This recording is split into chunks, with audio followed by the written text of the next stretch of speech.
Alright, welcome everyone back to Let's Read RWBY After the Fall with me, your host, Raymond McNeil of Celtic Phoenix Productions, this fine channel on this fine day.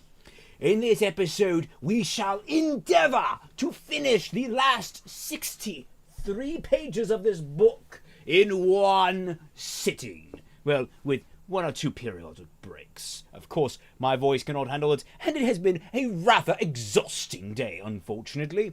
I was out doing some rope climbing with my dad, and it was quite exhausting. I have used more muscles today than I knew I had in my body, and many of them were underdeveloped. I have confirmed that I cannot, in fact, lift my own body weight multiple times. I can only do it once, and then I'm gone. Alright, I'm going to stop that voice because it's actually scratched at the back of my throat already, and that's a good say now, isn't it? Oh, God. So yes, I am rather tired today. I'm hoping to get through the last 63 pages. I don't know how well that's going to go. It's going to be fun. Anyway. If anyone else, I mean, I'm glad to see there's a nice amount of people here, more than it was for the finale of my Resident Evil read through. I mean, grace to look at this. I would like to thank you all very much for joining me. As you can see, chapter 14 is going to be a beacon chapter. So, let us get into the giddy stuff now, should we? Chapter 14. Oh, I should probably catch you up on what happened last time. Last time we learned that Bertilac and Carmine were evil assholes. Everyone got to the top of a giant sand tortoise turtle thing. It swims through the sands. They're being attacked by a giant worm, which I believe is called a dune worm, but I can't remember. Let me double check that. I'm not going to double check that. We'll find out soon enough. And now apparently we're flashing back to Beacon for whatever reason. Let's see how this all turns out.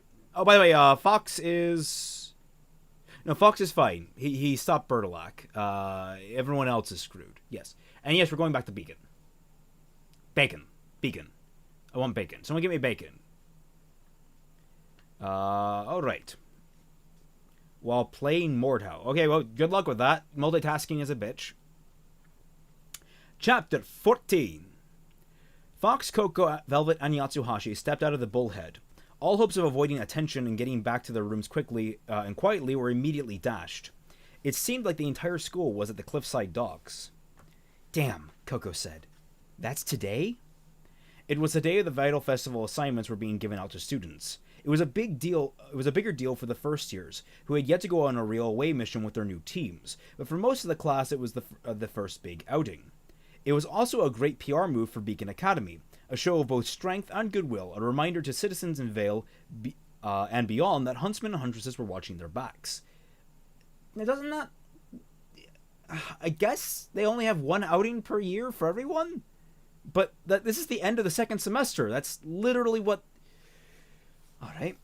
Unless they're doing a quarter system, in which case that's really dumb of them. They said semesters and quarters are not the same thing. Or they were supposed to be. If Coco hadn't volunteered her team for that mission in Lower Karen, they wouldn't be here now, getting some routine job patrolling in an obscure region. On the other hand, they might have had to work with Professor Port again. For some reason, he got assigned to mentor Team Coffee in an inordinate amount of time. An inordinate amount of time. Of the time. Okay.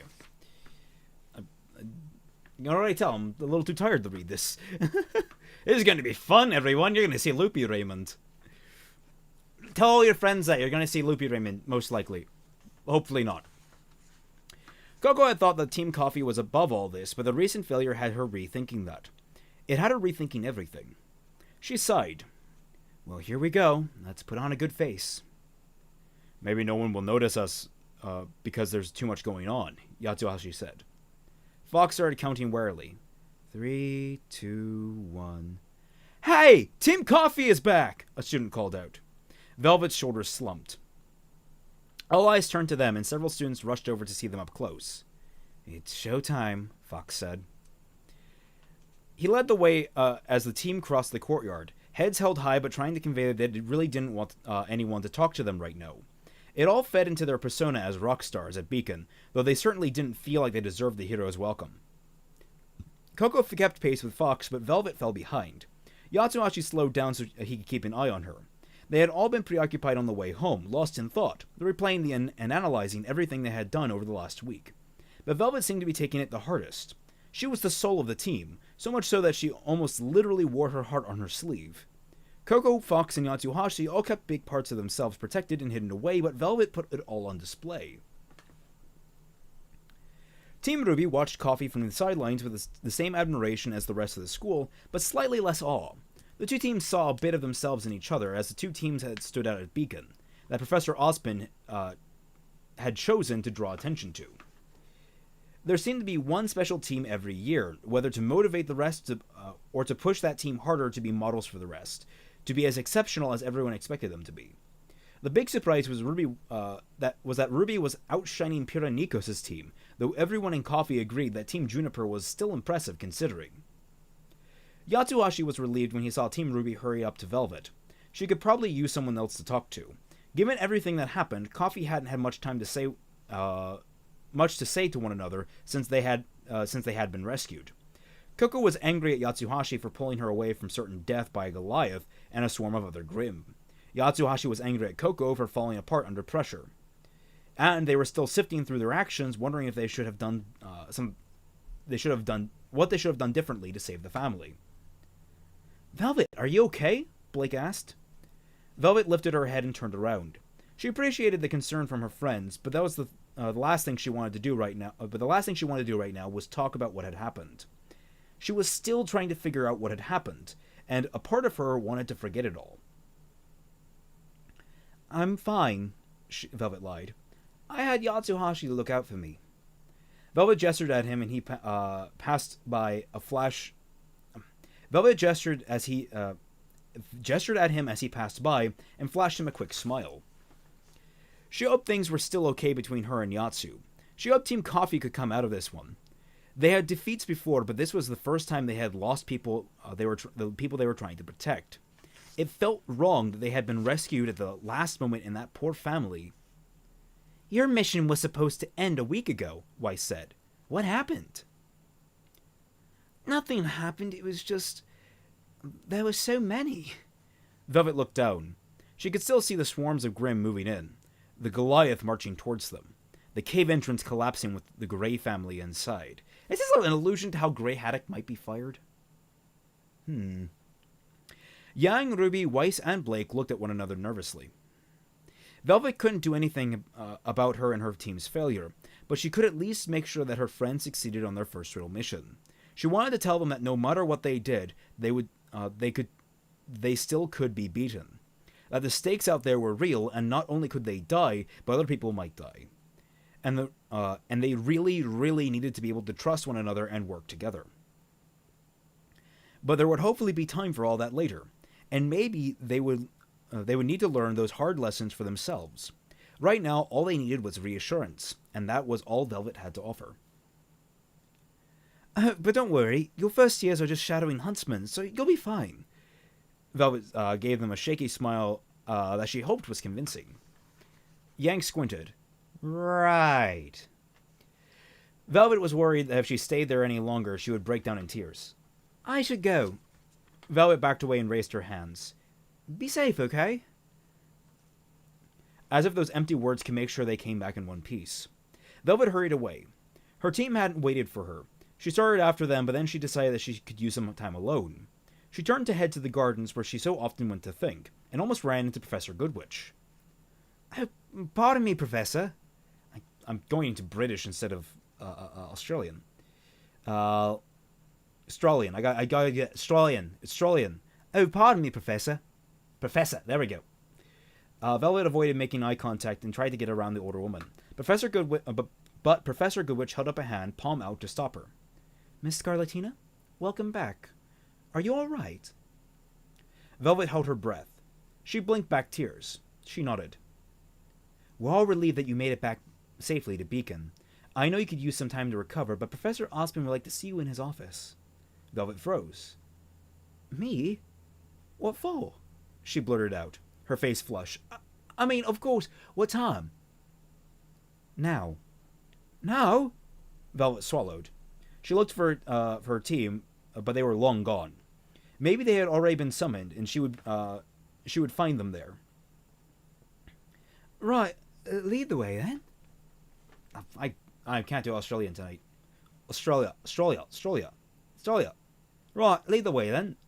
Yeah, it's still more British. Ugh. Velvet followed Professor Goodwitch towards Beacon Tower.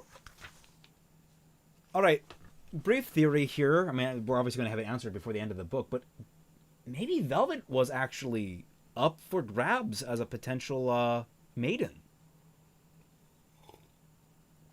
That would be interesting. And yes, Volume 2 is canon. Of course Volume 2 is canon. She had never been one to get in trouble at school. The students didn't get her... She had never been one to get in trouble at school, and students didn't get called to the headmaster's office often.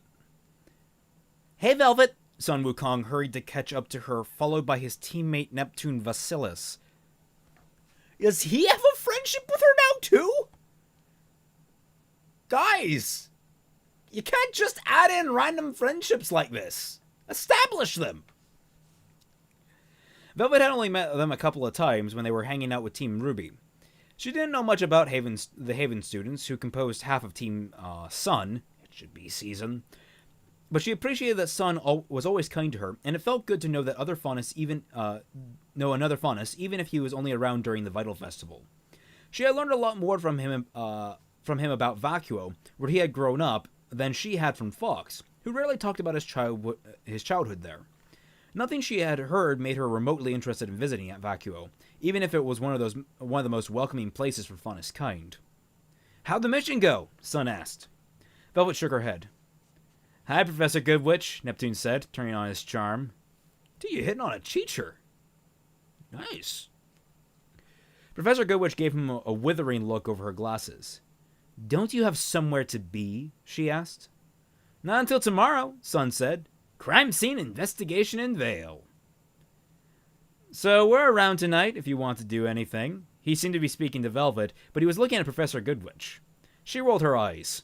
We have official business for Professor Ozpin, so please excuse us. She marched ahead. Velvet shrugged her shoulders unhappily and followed. There's nothing to be worried about, Professor Goodwitch said as they rode the elevator up to Professor Ozpin's office at the top of the tower. We just need you to tell us everything that happened. Okay, well, there goes that theory. I mean, damn it. Oh, hey, Fatman, how's it going? Hope you're enjoying this. Be sure to spread this around on social media, guys. This is hopefully the end of this, but in a good way.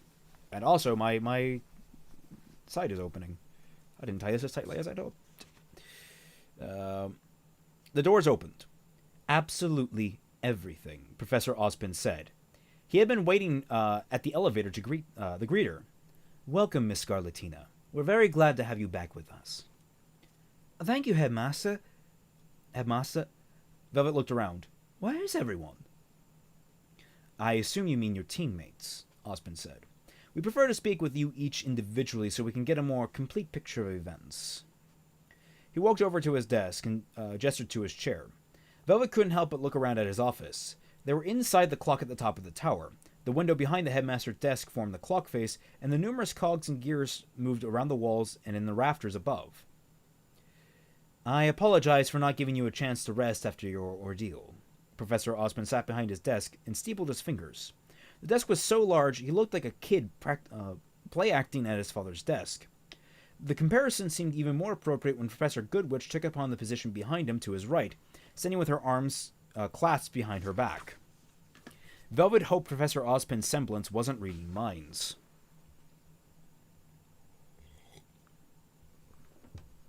You know, this would actually have been great foreshadowing if you guys just, release this before Volume 6. Actually, before Volume 4, technically, But, whatever. No one knew much about him. He was a mysterious figure, often seen as at Beacon events and walking around campus quietly observing. He seems to have a genuine interest in his students and an almost carefree attitude about life, which was a stark contrast to Professor Goodwich's no-nonsense bearings. He somehow appeared to be both younger than his physical age and much older. He didn't teach any classes at Beacon himself, and no one had ever seen him fight, but rumor had it he was a formidable huntsman in his own right. "Anything I can do to help?" Velvet said. "Thank you. The reason I wanted to speak with you first is because of your uncanny observational skill and attention to detail. No one is blaming your team for what happened in Lower Karen. As your teacher and headmaster, Professor Port and I take full responsibility for the mission. But people will have questions. We have questions, and it is our responsibility to understand exactly what went wrong." Velvet nodded. "But first, would you like anything? Water? Hot chocolate? Cookies? I know students concentrate better when they are fed." "No, I'm fine," Velvet said. "Very well. Let us begin. At the beginning, if you please." Velvet folded her hands in her lap, unfolded them. A tear dropped to her sleeve. "When we got to the village, it was already lost," she said. "The Grim had taken over, and there was no sign of survivors." ... Next section.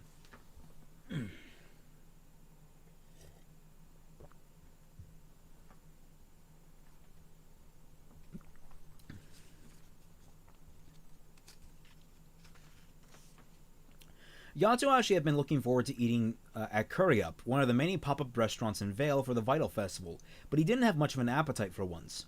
In fact, only Fox was eating the rice curry he'd ordered, and he didn't even seem to be enjoying it. They were all starving after their mission, but they were all preoccupied by what had gone down in Lower Karen. That's a shame, man. A pop-up curry shop? Man, I have been craving Japanese curry for the last however many weeks, and it's killing me, man. It's killing me. I want some cocoa curry. Someone bring cocoa curry to the States, please.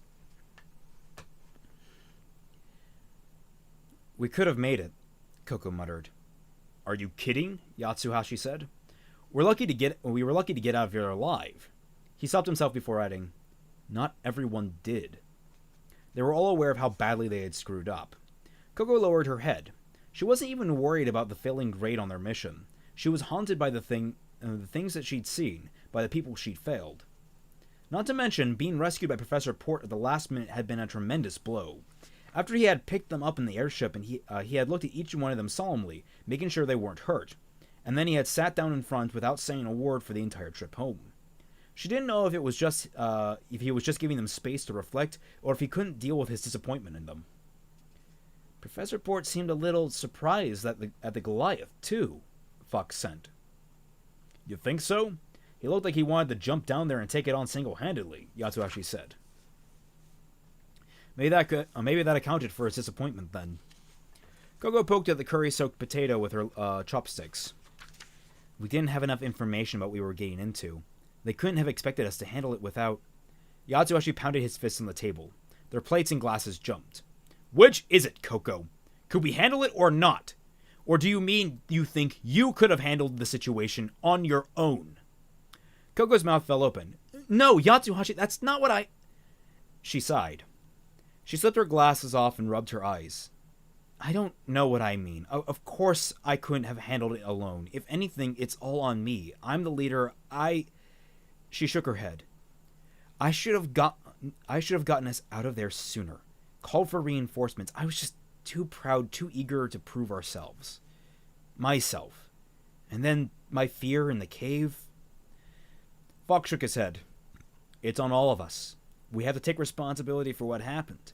We aren't always going to have enough intel or correct intel about a situation. We have to be able to handle everything that comes our way at any moment, even if handling it means strategic retreat." Coco nodded.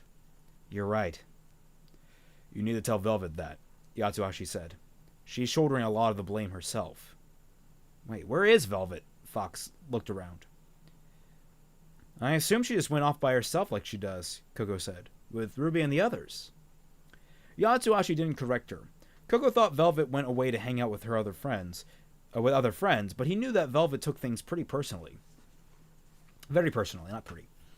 She disliked feeling useless, or like she failed her team. Having to hide her semblance from the potential rivals didn't help. Velvet wasn't the kind of person to hide something that was much a part of her. Was that much of a part of her. One of the things that made her special. Of course, Coco never picked up on any of that. She probably isn't with Team RWBY now. All the first years are heading out on missions, Yatsuhashi said. He tried to call on her scroll, but it went straight to voicemail. Then he saw Team Juniper, John, Nora, Pyrrha, and Ren, walk into the food stand with Sun and Neptune from Team Season. So not all the first years had left Beacon yet. Have you seen Velvet? Yatsuhashi called. Sun and Neptune glanced at each other. Yeah, we saw her a little while ago with Good Witch. What? Coco said. Where are they going? Or where were they going? Not R. They said they were on some business for Ozpin. Yatsuhashi and Coco stood up. Fox laid Coco's plate over and started shoveling food into his mouth. Oh god, I love you, Fox. Fox might be my new favorite character coming out of this. Is something going on? John asked. Is she in some kind of trouble? I cannot imagine Velvet ever doing anything wrong, Pyrrha said. She didn't, Coco said. We did. And we all should be there, Yatsuhashi said. Fox finished eating and slapped his fork down. So let's go. The breakaway. Coco led the way to Professor Ozpin's office, having been called there once or twice in her time at Beacon. The elevator doors opened and Yatsuhashi stormed out, closely followed by Coco. Fox lingered in the doorway. He was bothered that Velvet had been singled out for their failure in the village too, but he didn't think storming the headmaster's office was going to make the situation any better for any of them. What's going on here? Yatsuhashi stomped towards Professor Ozpin's desk. Velvet turned. Yatsuhashi? She said. Her eyes were red and her face was wet with tears. Are you alright? Yatsuhashi asked. Professor Goodwitch moved swiftly to stand in front of Ozpin, smoothly drawing her crop and pointing at Yatsuhashi. He levitated off his feet. Whoa! He flailed his arms. Professor Goodwitch flicked her crop upwards and Yatsuhashi zipped all the way up to the high ceiling. It wasn't Velvet's fault, Coco said. Fox strode over to into the room and stood next to Coco. If this was happening, it was going to happen to the whole team. Professor Ozpin rose. We were just having a conversation. Then his voice lowered and became ominous. To which you were not invited. You need to have some respect for this office. Maybe put a lock on the elevator? I don't know. Personal elevators typically have locks on them of some sort. Like a key card. Guys, just stop, Velvet said. They shouldn't have brought you here by yourself, Yatsuhashi called down from above. Coco folded her arms. As team leader, I take full responsibility for everything that happened in Lower Karen. We take full responsibility, Fox said. As you should, Professor Ozpin rose. Let him go, Glinda. She glanced at Yatsuhashi and then pointed her crop at the floor. Yatsuhashi thudded to the floor. Professor Goodwitch stepped back. Wow, Goodwitch is a kind of a bitch here. What the hell, man? It's like really jumping to guns. I deserved that. Yatsuhashi winced as he got back to his feet. You okay, Velvet? Coco asked. I'm fine. Velvet was still a little shocked, and a little embarrassed at her team's overreaction, but she was also happy that they had come to her defense. Professor Ozpin walked around his desk and down the line, looking at Coco, Yatsuhashi, and Fox. Velvet stood and joined her team. The first thing I want to say to all of you is, Professor Ozpin sighed, I'm sorry. Velvet sniffed. I know it's a hard thing to lose anyone, people who need you, but it happened. In all likelihood will happen again, but that doesn't make the loss itself any less painful. Take the time you need to grieve. He looked at each of them. Now is a time to come together and lean on each other like you never have before. His voice regained its former steel. From what Velvet told us, I know each of you played a role in how events turned out at Lower Karen. The outcome was regrettable, but it also seemed to me that you did everything you could. He turned and crossed his arms, looking out the window. Which is all we ask of you as students. I am proud of you for stepping up and taking responsibility for the lives you lost yesterday, but I am also here to take responsibility myself. If you fail as huntsmen and huntresses, or as good people out there in the world, it is in part because we have not prepared you well enough.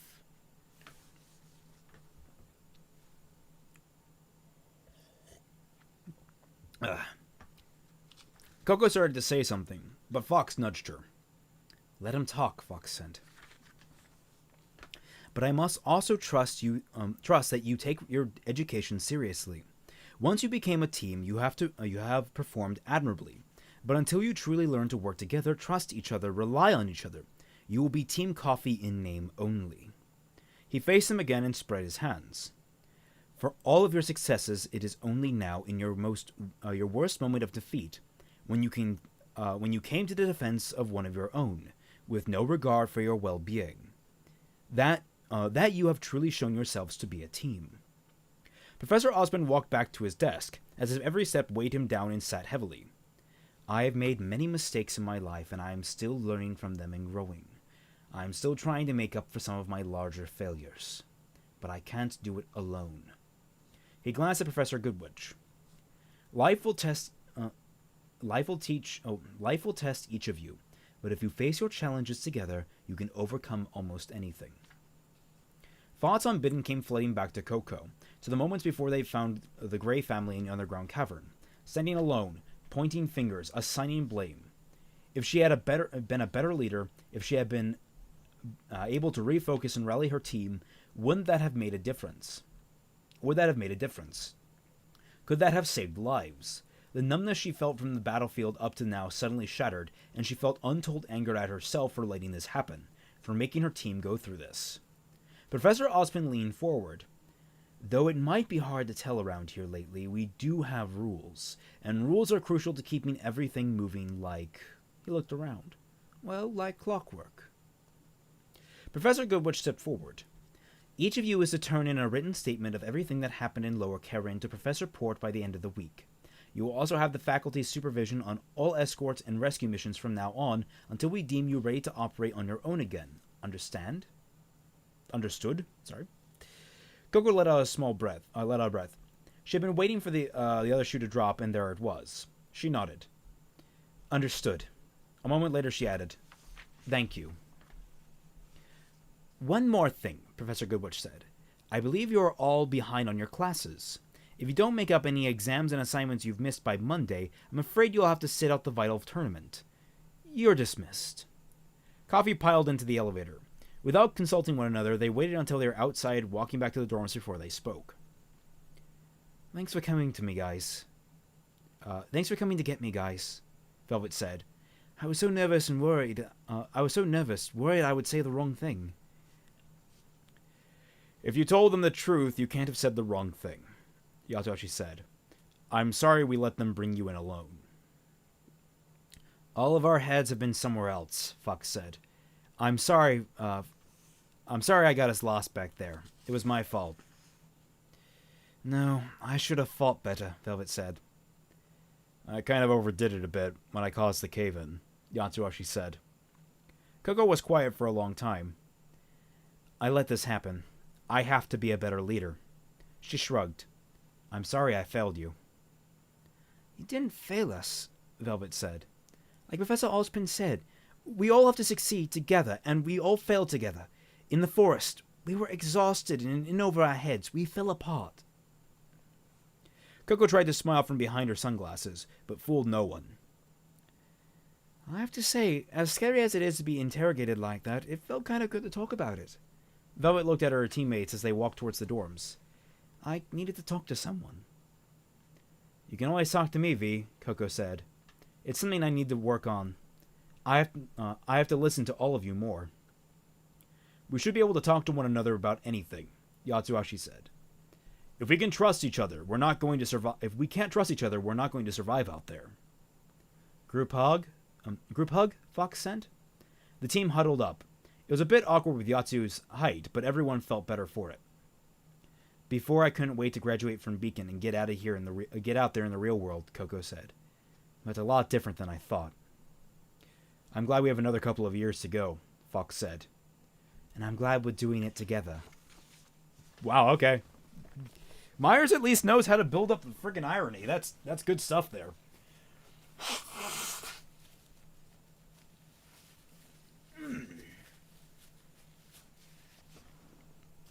No super chats to get through, so we can hop right into the next chapter.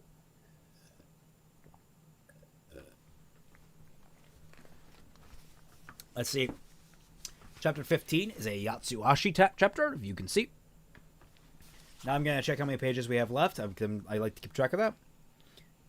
250, so we are on 249. Out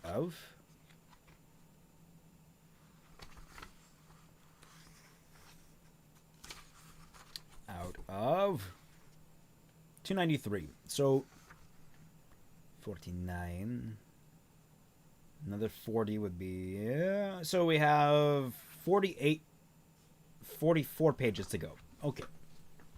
Well, that's doable now, isn't it? And I think it's broken up actually rather well. Chapter 15 isn't that long, it looks like. 16 also isn't too long. Chapter 15, shall we? People's emotions were frayed and arguments were breaking out. They didn't have time for this. They needed to get everyone up on top of the turtle. Yatsuhashi walked around helping Slate restore order. Of course, they had slightly different approaches. Slate gently insinuated herself between people and talked them down to defuse the situation and get them thinking clearly again. Yatsuhashi got a little more physical. "Stop that," he said to two men that were starting at the start of a pushing contest. He put his hands between them and knocked both of them apart from each other. "Hey!" one of the men shouted. "Who asked you?" Yatsuhashi didn't mind diverting their anger away from each other towards himself. Once he had their attention, he pointed them or picked them up and faced them in the direction of Koko, who was near the base of the turtle, directing nomads up the dangling rope. "Get up there, quick," Yatsuhashi said, "if you don't want to die." Sometimes just at the sight of Yatsuhashi coming towards a fighting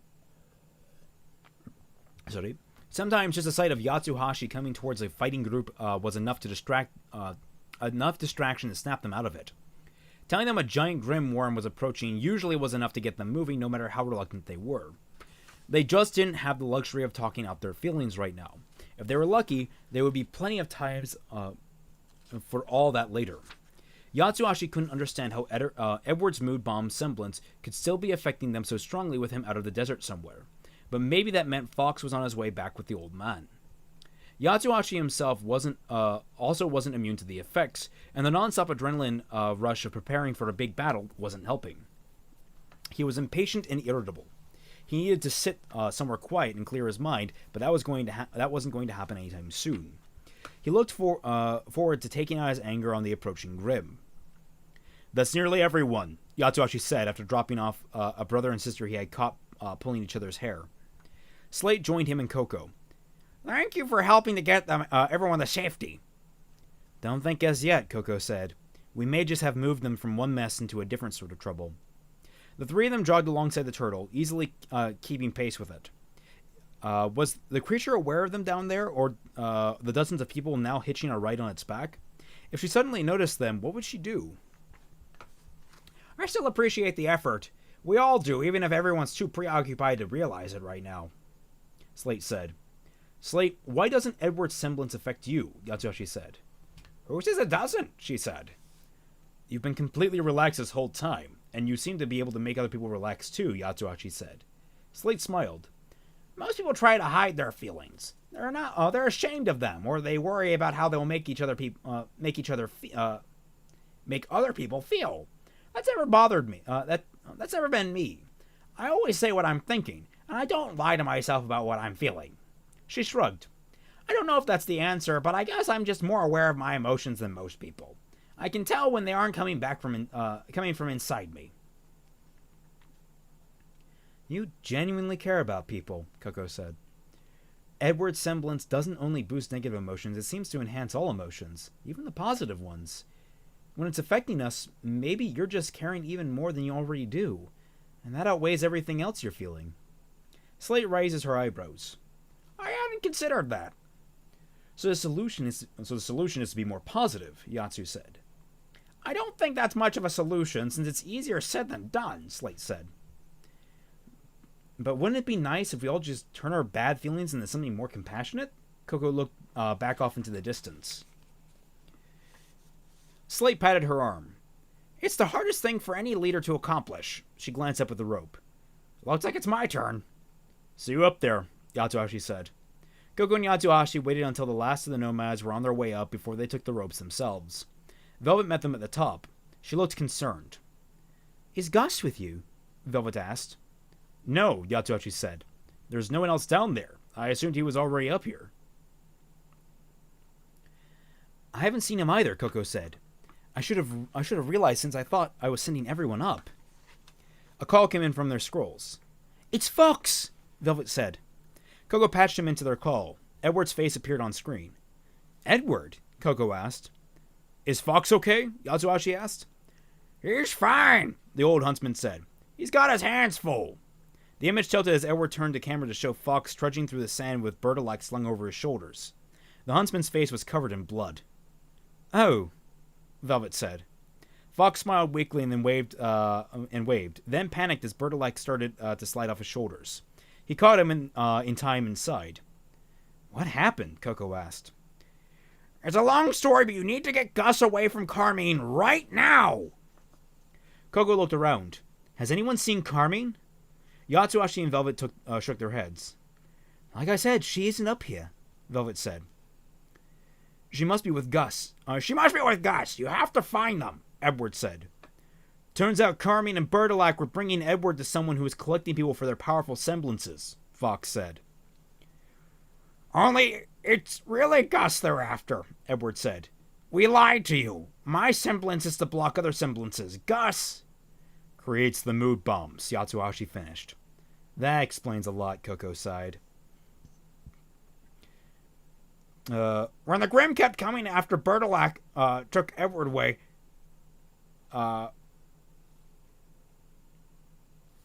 think that's a typo. When the Grimm kept coming after Bertilac took Edward away, Carmine must have figured it out and made off with Gus, Edward said. Edward now talks in third person. Myers, page 253, typo, if you want to fix that.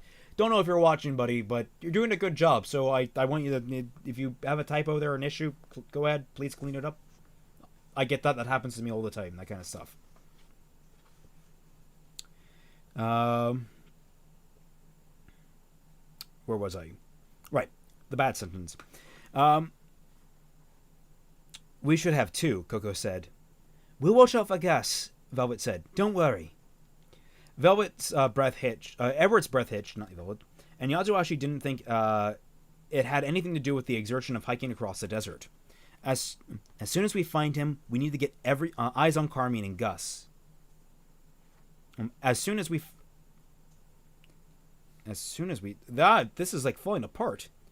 As soon as we find him, we need to get eyes on Carmine and Gus. Coco headed towards the edge of the shell. Edward, where are you and Fox? Yatsuhashi asked.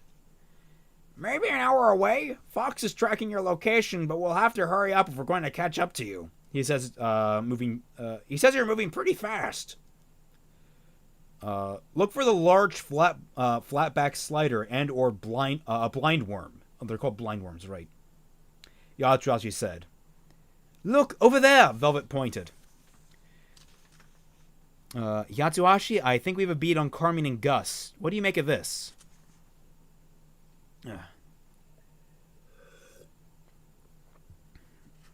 She pointed to a funnel-shaped cloud of whirling sand moving ahead of the turtle, towards the vacuo capital on the horizon. Another storm, Yatsuhashi said. Look closer, Coco said, pointing to the heart of the cloud. Two dark spots were at the bottom of the dust devil. Is that them? Yatsuhashi asked. Somehow Carmine can control the sand or create a localized weather patterns, Coco said. Bertilac can affect the temperature of the environment around him, Fox said. Maybe it's something similar. I'm going after her and the kid, Yatsuhashi said. Took the words right out of my mouth, Coco said. Do it. Bring Gus back. I'll help, Fox said. Think we can pick up the pace, old man? No way, Fox. You don't even have enough energy to use your semblance right now, let alone fight. Does she check her scroll for that? How does she know? You get here as quickly as you can, but you're sitting this fight out. You've already done plenty, Coco said. Fox scowled. You're right, and it's annoying. Coco, Velvet, you'll be okay here? Yatsuhashi asked. Of course, Velvet said. You know I can handle myself. Yatsuhashi nodded. It's an even bet which way the blind worm will go now that Gus is out there with Carmine, Coco said. He's got to be feeling pretty stressed right now. Hopefully it'll come for us, but it might head for them instead. Either way, we'll be ready. Don't worry, Yatsu, Velvet said. Go save Gus. We've got this. Yatsuhashi grabbed onto the rope and slid down to the other side. Slid down the side of the turtle. Yatsuhashi got angry and angry. Okay, Fat Man, you've already read the. You've already listened to the commentary. I take it, and it didn't destroy you. Interesting.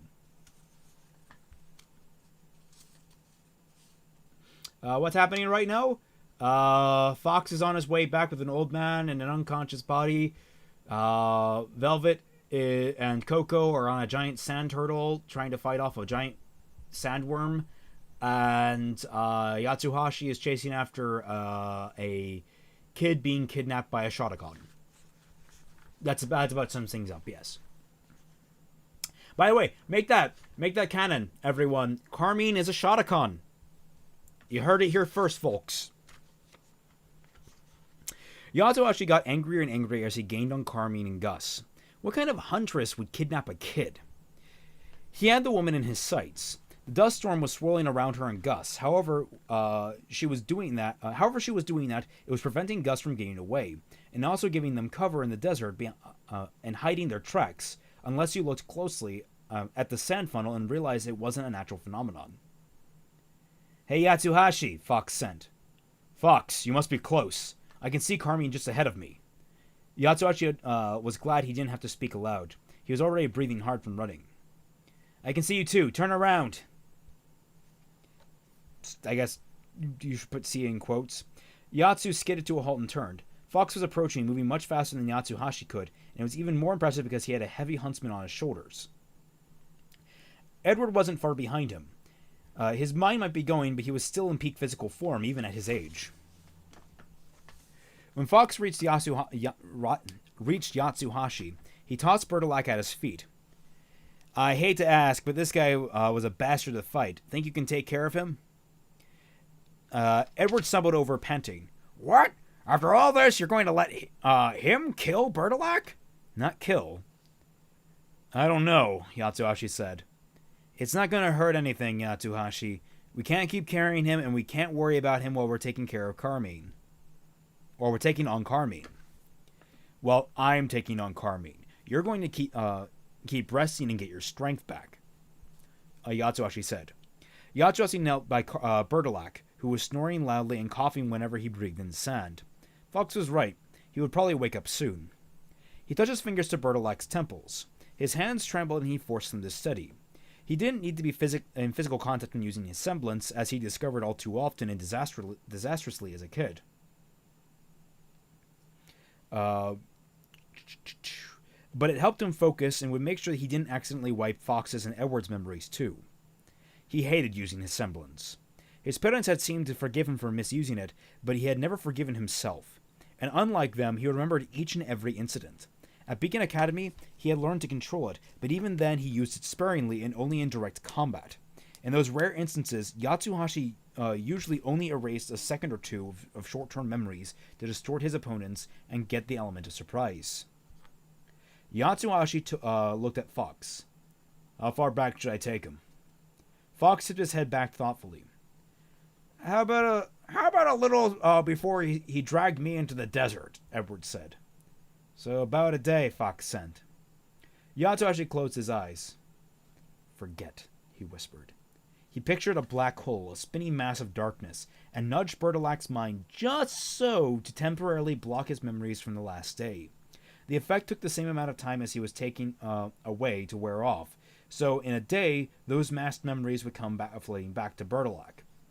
No doubt he would be pissed, but hopefully he would also be in police custody. Okay, Yatsuhashi stood and brushed the sand off his hands. I saw what you did, Fox sent him privately. It was like his consciousness dimmed for a second, and its shape is different. I don't know how to describe it. It's like how Edward's mind it's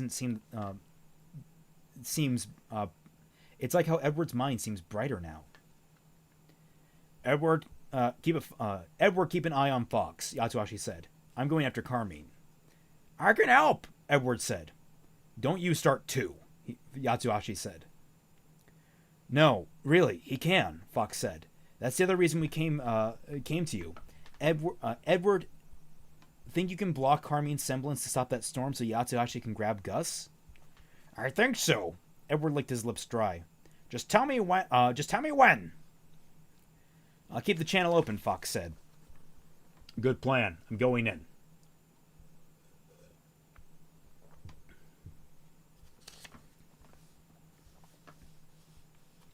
When he drew closer to Carmine and Gus, Yatsuhashi slowed to creep up on them. Sneaking around wasn't his specialty, and he was convinced she would turn at any moment and see him. Maybe you should tell Gus what we're doing so he'll be ready, Yatsuhashi said. I don't want to startle him. It might get her attention, Fox said. Good point. Yatsuhashi drew fulcrum and prepared for the fight ahead. He didn't have time to meditate, but he briefly closed his eyes and pictured his mother. She had taught him to exercises to practice mental discipline and control not only for his ability, but also for his emotions. It was how Yatsuhashi had worked on overcoming his fear of unintentionally hurting others, mentally or physically. Imagining her soft voice saying, "Breathe easy, Yatsu, clear your mind," was enough to center him. When Yatsuhashi was just 30 feet away from the Dust Devil, he sent a message to Edward. Block her semblance now! Go! Edward sent. Yatsuhashi started running towards Carmine. The Dust Devil dispersed, raining sand around them. Carmine looked around, confused. Yatsuhashi brought his sword back and swung it down towards Carmine. She spun around, bringing up her dual sai and caught his sword on one of the prongs. She twisted his sword and turned over, but he held on and spun with it, yanking his blade free. Gus, run! Yatsuhashi yelled to the boy, who turned and ran. Your grandfather's back there, he said, pointing in the direction he had come from with his sword. He then brought it around towards Carmine. She parried it with ease with her own weapon. She parried it easily with her own weapon. They continued trading blows with their blades as Yatsuhashi circled her, but Carmine held her ground. She was fast. She couldn't get in close to Yatsuhashi with her own short sword, but she wasn't letting any of his attacks make contact either. Perhaps he could tire her out eventually if they were able to keep this up for a while. And then one of her punches landed on him, and he went flying backwards. He shook his head and scrambled to his feet. Bellowing, Yatsuhashi brought his greatsword back and put all his might behind it. The massive blade hit her sword and knocked it out of her hand. Carmine ducked under his weapon as he regained his balance. As he regained his balance, grabbed the blade between the palms of her hands and pushed it backwards. The pommel of his sword hit Yatsuhashi in the breastbone, and he went down with an oof. Oof! His chest felt like a giant bruise. He kept his balance, but now he was unarmed. Carmine was still holding on to his sword. She flipped it up by the blade and caught the handle. She tested the weight, tossing it from hand to hand. Not bad. I think I'll keep this. When you hear me, let me know when you can. When you hear me, let me know when you can hear me. Let me know when you can hear me. Let me know when you can hear me, Fox sent. I hear you, Yatsuhashi replied. He'd forgotten that in order...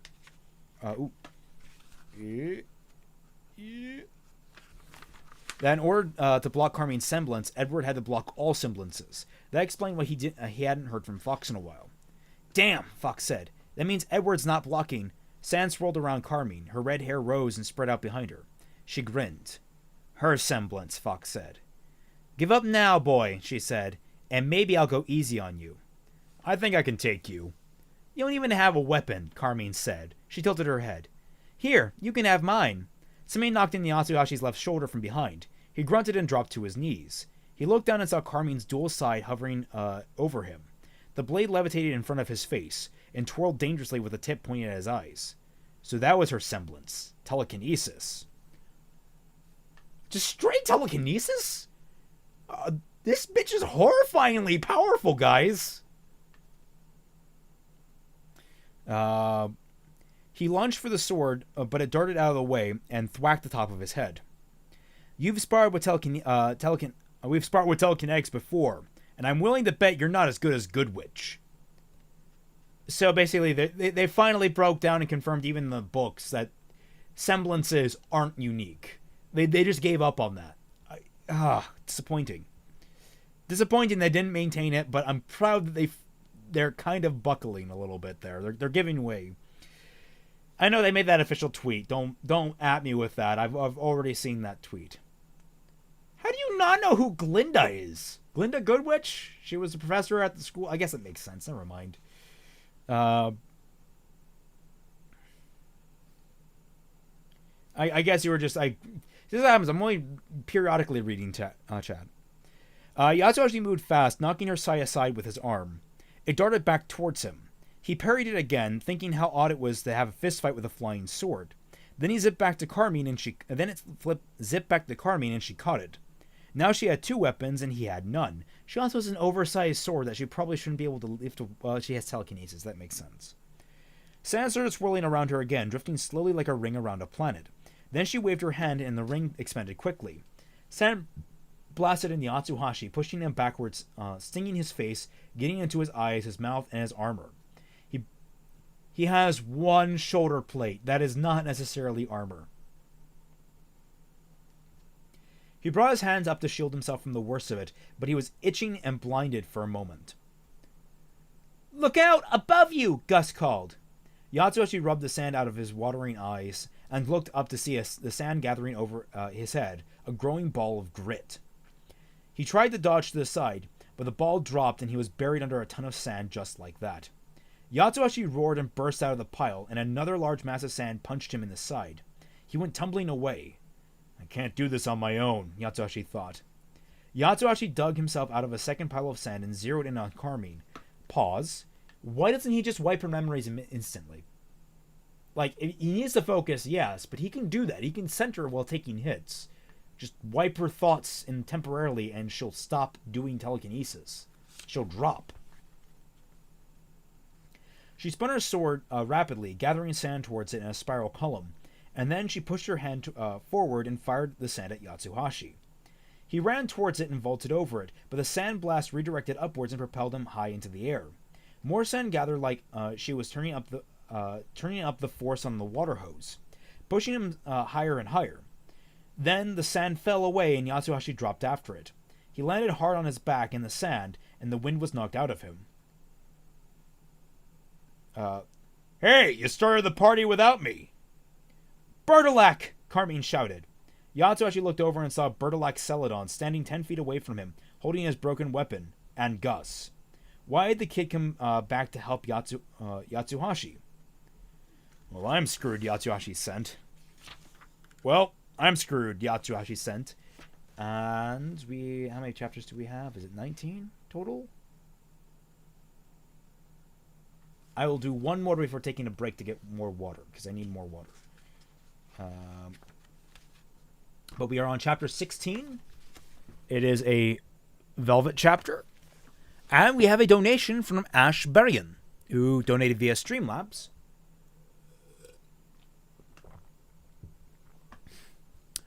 Do you think if we get Penny 2.0 in Atlas, will she potentially be corrupted by Watts to be a weapon for Salem and to be used against RWBY? I also think that if Penny 2.0 happens, she won't have any memories of Beacon or a different personality. I don't really know. I mean, they said that Penny is dead, so I'm assuming if we do get a Penny 2.0, it's not going to be the same Penny. And, I mean, that'd be honestly a great way just to mess with Team RWBY.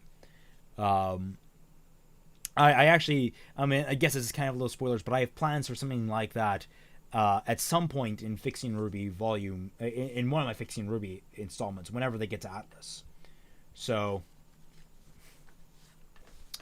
what happened to the draft Grim? I think they killed it. I'm not sure. Yeah, Kenji, I like your suggestion. Turn her into a friggin' vegetable. You can do that, Yatsu. That's a powerful frickin' semblance, man. Use it. Just solve so many problems. Just immediately just Vegetify your enemies. Oh wow, I'm really knocking the hell out of the edges of my book. You can see where I've been banging it on the table. Oops. I don't really like. I really try to take care of my books, but like I just naturally am bad with them. So let's see, chapter 16, which is 263. So literally 30 pages left. Actually, you know what? I am going to take a break here to get a drink of water, an extra more water, because we are halfway through this reading session. So I will be right back, gentlemen and ladies, and please, I hope you will be patient. And I will see you in just a few moments.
And we are back. I hope that was quick enough for everyone. We're on chapter 16, and we are plummeting, absolutely plummeting towards the end of this. I'm really excited. This is actually really good. This has been so far really good. Don't worry, Yatsu. Go save Gus. We've got this. Velvet watched Yatsu drop down the side of the turtle, wishing she felt as confident as she sounded. She didn't want Yatsuhashi worrying about her while he had his own dangerous task ahead, but the blind worm heading towards them was more than a little disconcerting. The turtle seemed to agree. It suddenly shifted its course to the left, turning away from the blind worm. Velvet almost lost her balance. A few people standing too close to the edge of the wide flat shell stumbled, but Coco and Slate caught them and pulled them back up. "Grab the ropes," Slate said. "We need to secure everyone."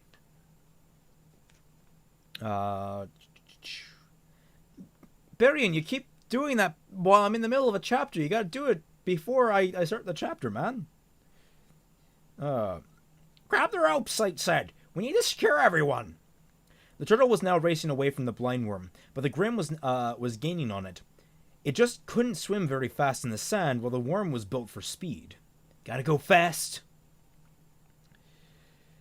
Several of the nomads had pulled the ropes up and were using them to lash everyone together, securing them with the hooks and pythons embedded in the turtle's shell.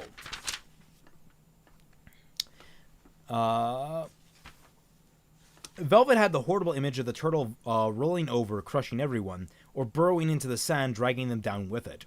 It didn't look like the turtle was prepared to fight, and unless it could shoot laser beams from its mouth or do something equally useful, it was going to be up to her and Coco to defend it and everyone on board.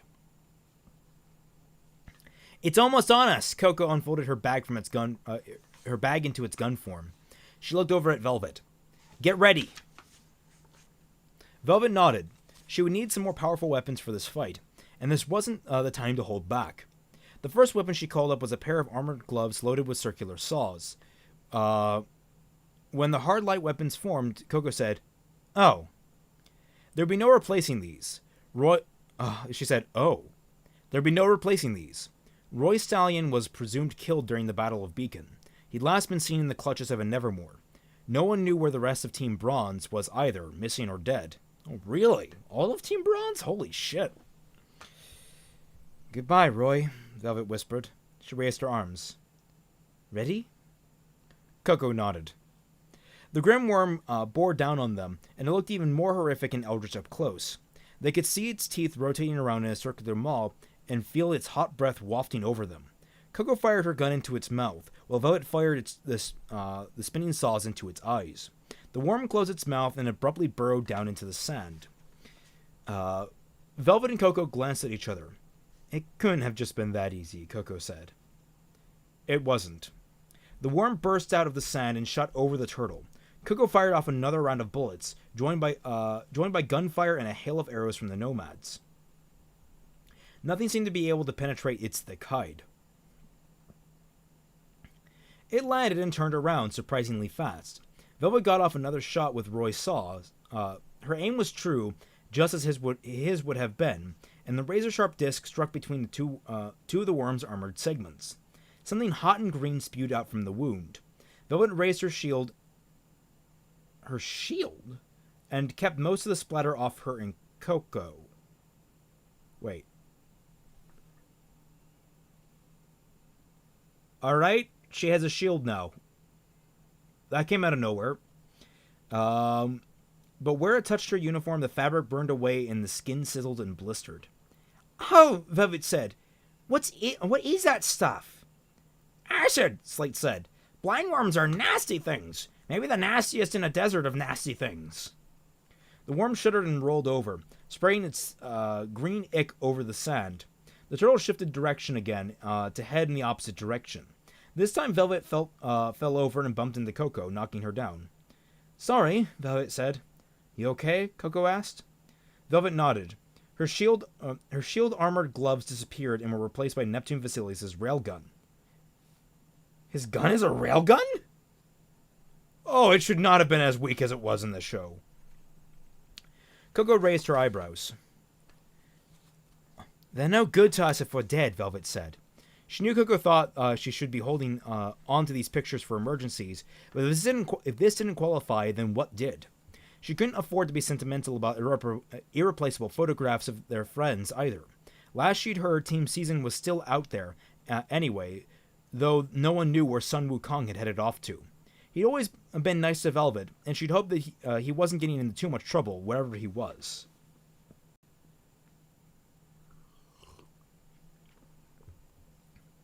No, I think they were just, like, the buzzsaws were counted as shields for whatever reason. They weren't that big. Trust me, I've stared at Roy's wrists enough to know, trying to figure out what those weapons were in the first place. The worm recovered and barreled toward them again. They both fired on it. Velvet concentrated the energy blast from Neptune's gun on the worm's eye. Railguns don't fire energy, they fire high-speed projectiles using electromagnetism. I'm not sure these guys know what a railgun is. Which began to burn and scar and bubble under the assault. But that didn't stop it from advancing towards them. It rammed into the side of the turtle. The world tipped over, but the turtle frantically worked it to right itself, and the blind worm disappeared. The turtle withdrew, pulling its flippers and head into its shell. It had clearly had enough. Its sturdy shell might protect it from the blind worm's attack, but everyone else on the shell was exposed, and they weren't moving anymore. "Should we jump off?" Velvet asked. "Not yet," Coco said. We're still a tougher target up here. Down there in the sand, that thing could just swallow us in seconds." They waited, but all seemed still. Velvet and Coco stood back to back. Velvet was ready to call up her next weapon when a target presented itself. "I never wanted to come here," Velvet said quietly. "What?" Coco said. "I didn't want to come to Vacuo. I wanted to stay in Vale," Velvet said. "We never should have left Beacon." "It was a lost cause," Coco said. It was reclaimed. "It was unsafe." "I thought we don't believe in lost causes." You should have said something. "I tried, but your mind was already made up, and the boys were on your side." Coco pursed her lips. "I'm sorry. I didn't want to leave Vale either, but I thought this was the best thing for us. I need to get away for a while.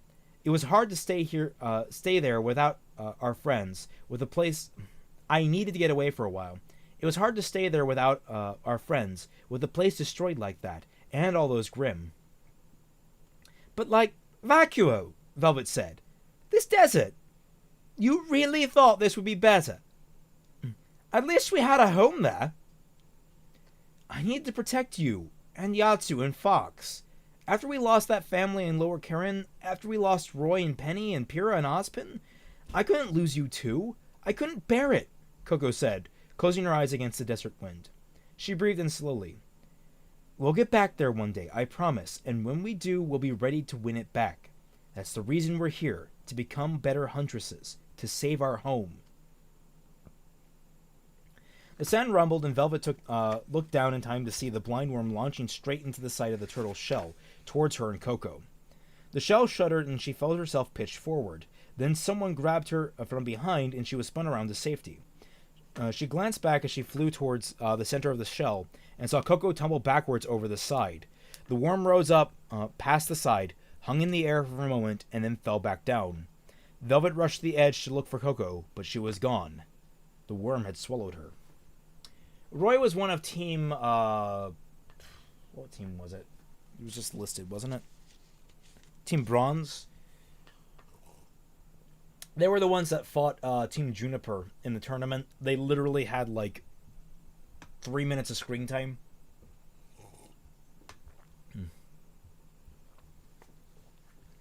Literally got kidnapped by a Nevermore and taken Eden.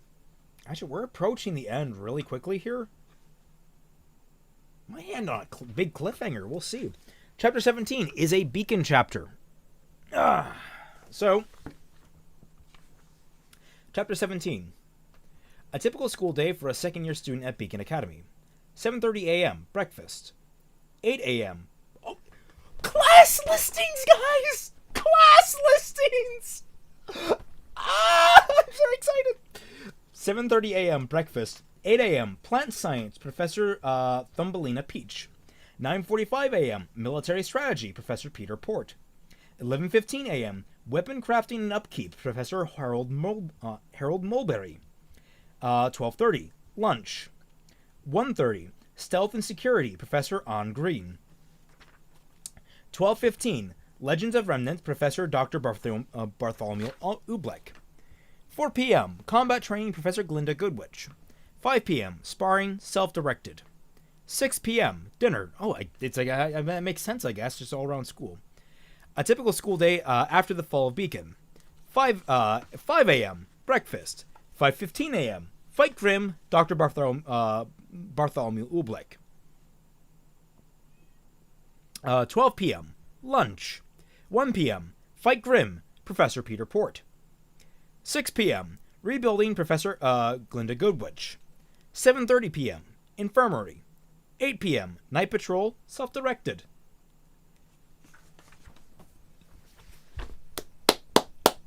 I am...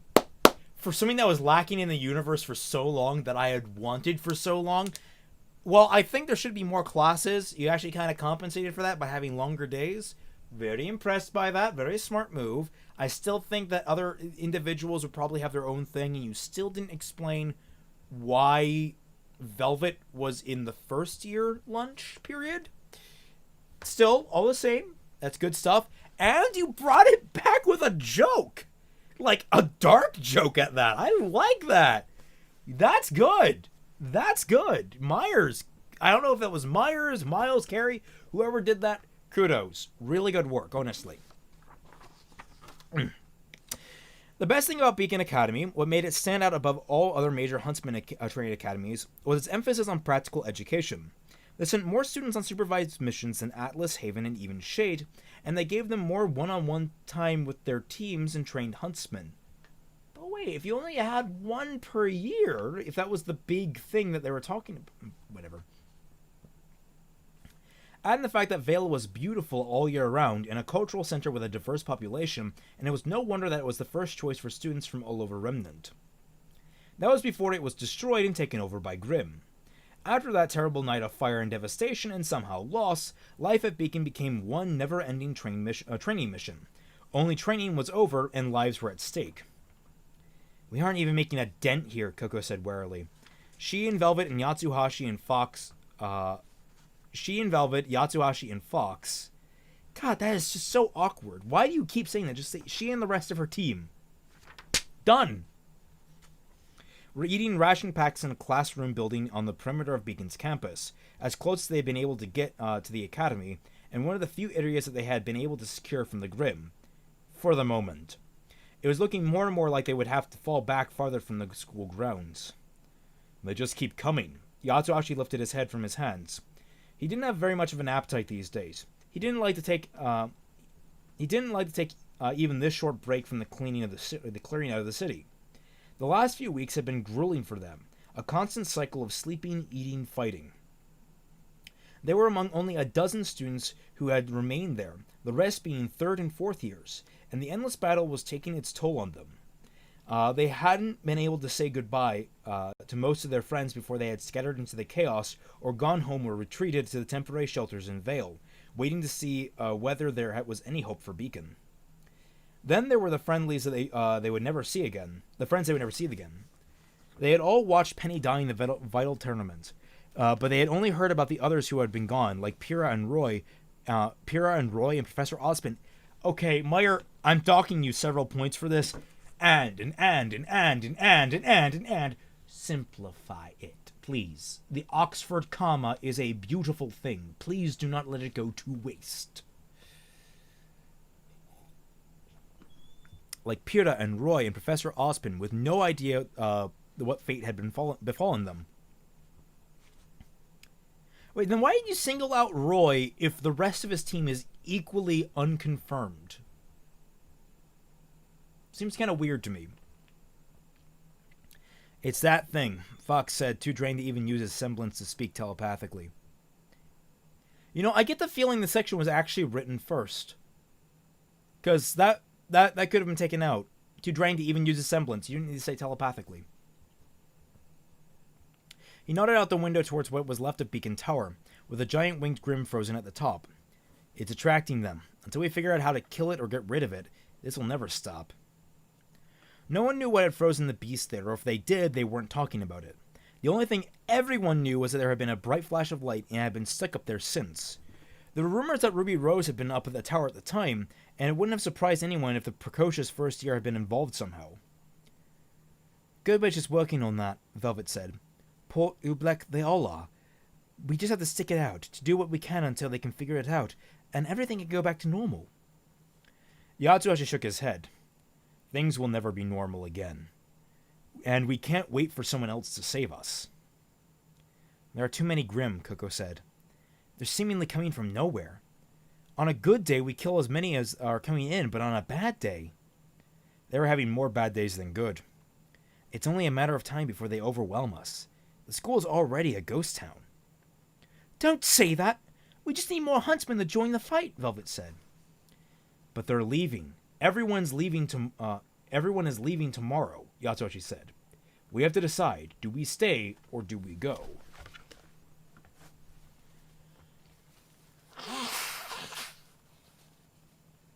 Do I stay or do I go now?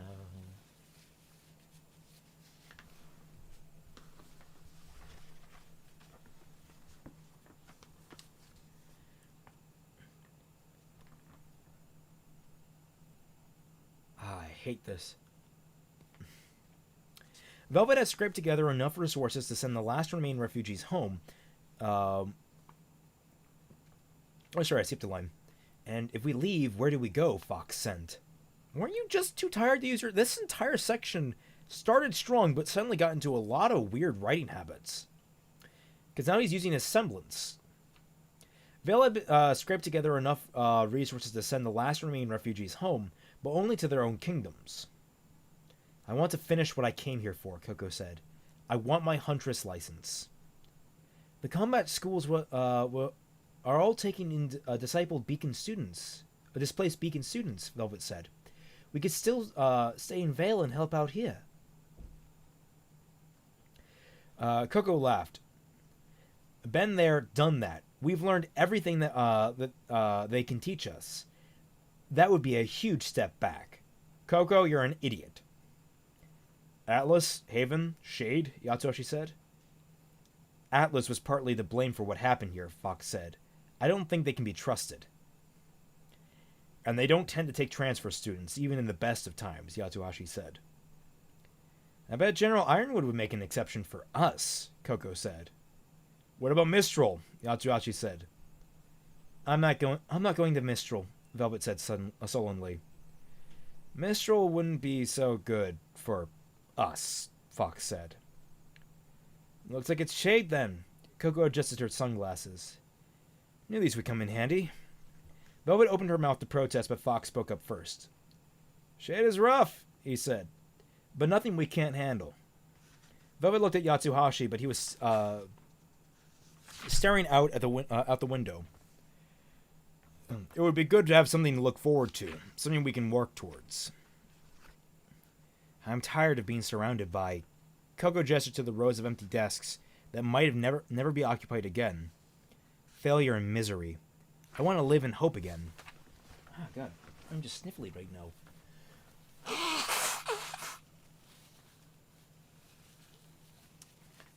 Same, Killer Meme Queen.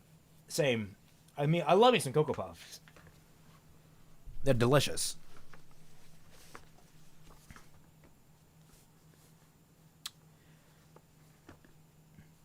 Velvet wanted for someone to ask her what she thought, what she wanted, but no one did. When we're trained, we can come back, Coco said. We can find our friends. We can save our home. Velvet shook her head. She tried to form the words, but it was clear what Coco, Yatsuhashi, and Fox wanted was different from what she wanted. What if they left her just as easily as they had decided to abandon their school and their home? When they told Professor Goodwitch that they would be leaving, she seemed relieved. She had set up her office in the city library, and there were stacks of books piled around her desk and littering the floor. I understand and I support your decision, Professor Goodwitch said. I've appreciated your help these past few weeks and your commitment to Beacon and Vale, but it's no place for students right now. She pulled a thick folder from a drawer, then wrote something on a sheet of Beacon Academy letterhead and signed it. She slid everything into an envelope and sealed it. Then she stood slowly, like the weight of the world was on her shoulders. Coco wondered if the professor had been sleeping at all since taking over as temporary headmistress, an empty title for an empty school. Professor Goodwitch rounded the desk and handed Coco the envelope. Give this to Headmaster Theodore. If the CCT were working, I would just call him, but sometimes a personal touch is nice.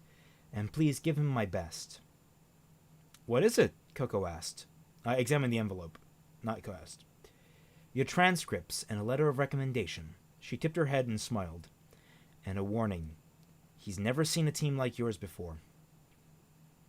Coco tucked the envelope away. Thank you. As much as we've been worried about your safety while you've been here, you've shown that those concerns are unnecessary. I'm proud that you'll be going out in the world to complete your training, and I have no doubt that you'll be exemplary huntsmen and huntresses, because you already are. Professor Goodwitch spread her hand and looked at each of them. You won't have the privilege of hearing Professor Ozpin delivering his graduation speech, but there's one thing he tells every class that I wanted to share with you. She claps her hands behind her back and thought for a moment. Beacon Academy is not a place. It is an idea, which has taken root in each and every one of you. You are Beacon, and you must now go forth and serve as a hopeful light for others. It is your privilege and your burden as huntsmen and huntresses to protect not only those who cannot defend themselves, but to watch out for each other always. Professor Goodwitch closed her eyes and lowered her head.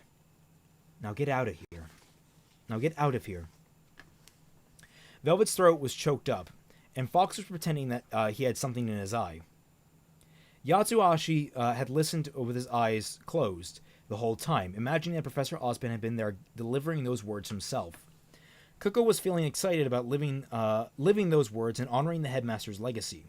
He had brought Team Coffee together, and she wouldn't have been the person that she was without him, or her friends. Professor Goodwitch looked up. That last bit was a part of his speech, too. He always kicked the students out after that. He hated the long goodbye, and so do I. That's cute. They left the next morning, while Professor Port and Dr. Oobleck were on patrol. Fox could have gotten a ride to Vacuo, but he chose to travel with his team instead. Anyway, you never find your way a shade in the desert without me, he said, but really he just didn't want to be separated from them. It would take them about 3 months to make the journey, but Coco hoped they could cross into Vacuo before the winter and reach shade in time for the second semester. What is the time period on things? She had no doubts that they would accept the team as transfers, and they would be able to face whatever came at them as long as they were together. They were a team, and they would watch one another's backs. Always. Let's go. Coco pushed her glasses up and looked ahead to the bright future.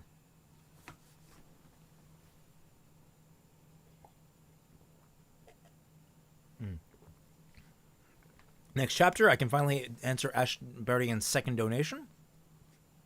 Do you think Ironwood created Penny to hold the power of all four maidens? It would make sense, especially if Ironwood suspected that Oz didn't know what he was doing, to have all the power of the maidens under military control. It's a possibility. Something like that might happen. Chapter 18 is a Coco chapter, which means she's not dead, but it's going to be really weird when we hit the epilogue. It was pitch black inside the blind worm. Coco took off her glasses, but that didn't help at all. Maybe that's why they called it a blind worm, because if it swallowed you, you just couldn't see inside its stomach or whatever this was. Or maybe it was called a blind worm because you never saw it coming. Only she had seen it coming, and she ended up inside the damn thing anyway. She had pulled Velvet out of the way, only to make her take her friend's place. Coco figured sacrificing your life for your teammate was one way to be remembered as a good leader, but maybe that was just cheating. The air was warm and wet and foul-smelling, and the darkness was even more disorienting because the worm was moving fast. She was inside of a living runaway train with no idea how to get out. The only way out is through, Coco muttered, her voice muffled and lost, like she wasn't even there. She held back a scream. She turned her scroll on, but the light almost made it worse. Now she could see how tight the space was, how it glistened and pulsated. Coco screwed her eyes shut. She was back in the cave in Lower Karin, scared of the dark, scared of failure, scared of dying. Her hands trembled. She was losing it. She opened her eyes. "Get yourself together, Coco," she said aloud. The heavy darkness swallowed the sound. She wasn't going to let the nomads end up like the Grey family back in Lower Karin. Coco clenched her hands into fists and held the straps of her purse. She wanted to move. She wanted to fight, but she was still rooted to the spot. "Fight, Coco," she said. She unfolded her Gatling gun and tried to identify a weak spot, but it all looked the same, all seemingly endless expanse of molted gray flesh. She planted her feet and aimed at the wall opposite her and fired. The world turned upside down as the worm lurched and rolled. Coco tumbled around it, cushioned by the spongy lining of the walls. She watched as her gun slid deeper into the beast and saw a bright light bounce around. Her scroll, which soon went dark. There went her only communication with the outside and the only source of light in this oppressive blackness. "Great," she said. The inside of the Grim trembled, and it continued to whip her back and forth, more a roller coaster than a train right now. She started crawling, hoping she could recover her weapon, but she wasn't even sure which way she was going. She stopped and curled up in the center of the creature, arms wrapped around her knees. "Guys, I need some help," she thought. But what could they do for her out there? Fox was spent, Yatsuhashi was busy fighting Carmine and Bertilac, and if they were very unlucky, they would be joining her soon inside the blind worm. The way it had picked up the speed suggested it was moving towards the new target rather than engaging the turtle in going after the refugees. She hoped when time came that Yatsuhashi, Fox, and Velvet wouldn't hesitate to kill the Grim without worrying about her. Light appeared. She blinked at it and realized that she was looking at the blind worm's wide mouth.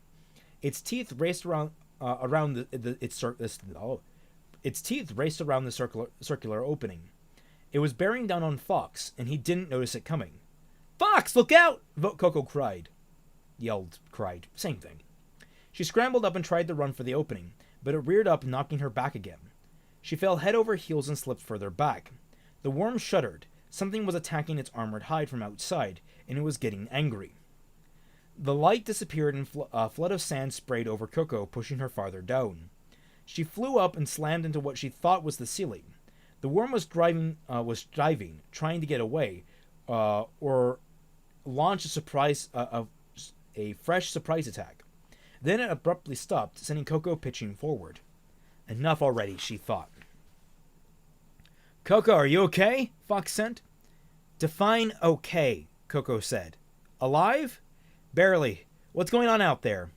"Velvet is rescuing you," Fox said. "What? How?" "You have to get out before the worm burrows back in the ground. The skin is tough, but it's thinnest in the back. Can you get to the last segment?" "I'll try," she said. "Go," Fox said. "Hurry." It was an uphill climb as the worm was reeling and trying to escape. Grim didn't usually turn away from a fight, but big ones like this and the Goliaths, very old ones, had stronger survival instincts. And they had demonstrated a better understanding of people, choosing their battles and acting strategically. Coco stretched out her arms out. She could just touch the curving insides of the worm with the tips of her fingers. She hurried, and as soon she was pressing against them with her hands. "Almost there, I think," Coco said. She kept going and tripped over something. She reached down and groped at the darkness and then found something very familiar, in a shallow pool of viscous burning liquid. Gyanduja! That's her weapon, right. "Come to mama." She picked up her gun and reduced it back to its handbag, then slung it over her shoulder. The top of her head brushed the ceiling. She reached up and felt the ick in her hair. She had lost her beret somewhere along the way. She sighed. "I'm as far back as I can get," she sent, hoping they were still listening. All was quiet. "Fox?" Coco said. "Hello?" "Stand back, Coco," Velvet sent. "Velvet?" Then the worm flooded with bright bluish light as a glowing line sliced through the worm, only 2 inches away from Coco's face. As it passed, she realized that it was a replica of bronze knees claw weapons. She stumbled backwards as the weapons faded, a beam of sunlight appearing on the ceiling and spread quickly down the curved walls along the floor, widening it as the tough skin and flesh and sinew separated, as Velvet pulled them apart. She had hacked and slashed all around the creature and then let it pull itself apart as it tried to dive under the ground. The front portion of the worm disappeared into the sand in front of Coco, spewing ichor that turned the sand black. Coco leapt out of the remains of the worm, falling right into Velvet's arms. "Coco!" Velvet called. "Are you all right?" "Do I look all right?" Coco asked. Velvet wrinkled her nose, holding her friend at a distance. Coco reached into her belt and retrieved her sunglasses. She slid them on. "That's better," Velvet smiled. "Thank you," Coco said. I always thought Bronze's weapons sucked. The right tools for the right jobs, I always say, Velvet winked. I'm glad you made it out here. Thank you for saving me first. Who's keeping count? Coco asked. Fox came over and slapped her on the back. I am, he said. Coco looked at Velvet. That was a really good plan. Better than anything I could have come up with. Velvet blushed happily. Yatsuhashi joined them. Looks like I missed all the action. He turned as the tail end of the Grim twitched and then wriggled into the sand and vanished. He stepped back, horrified. Ew, Velvet said. There goes my Skrullen hat, Coco said. Will that pierce grow into another blind worm? Yatsuhashi asked. Fox nodded. I take it back. That was a terrible plan, Coco said. Velvet pouted. Speaking of terrible plans, Yatsuhashi pointed behind Coco. A short distance away, Carmine was fending off attacks from both Bertilac, firing bullets from the shaft of his mace, and Edward, who fought at her at close range with a bladed disc in his hand. Bertilac, what are you doing, you idiot? Carmine screamed. You always think you're smarter than me. Well, who's laughing now? That doesn't make sense, moron. Carmine punched towards Bertilac and the sand hit him in the face. What is happening? Coco said. Bertilac thinks that Carmine tried to double-cross him and take Gus on her own, Fox said. How do you convince him of that? Coco asked. He doesn't remember trying to get away with Edward and Fox fighting him. Yatsuhashi rubbed the back of his neck. And Gus seems to be revving up their emotions. He must be getting more of a handle on a semblance, Fox said. Nice, Coco said. As Team Coffee raced towards the fight, they watched Carmine blast Bertilac and Edward with a wave of sand. Bertilac protected himself with a wall of heat that fused the wave into glass, but Edward was knocked back and buried. Grandpa! Gus shouted. Coco glanced up, where three Ravager Grim were winging overhead. The blind worm might have gone, but now other Grim were closing in. This battle was going to get out of hand pretty quickly.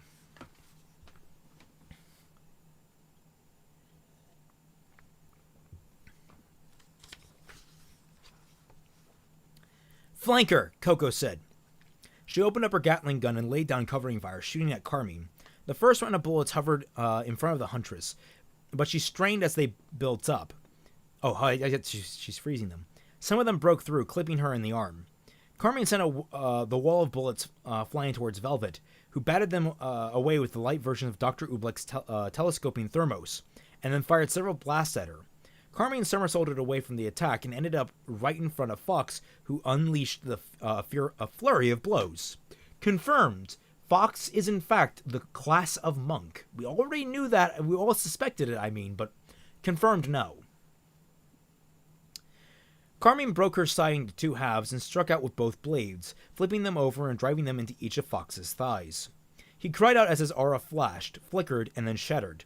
There was a crack and sizzle and he jolted from a burst of electricity from the pronged weapons.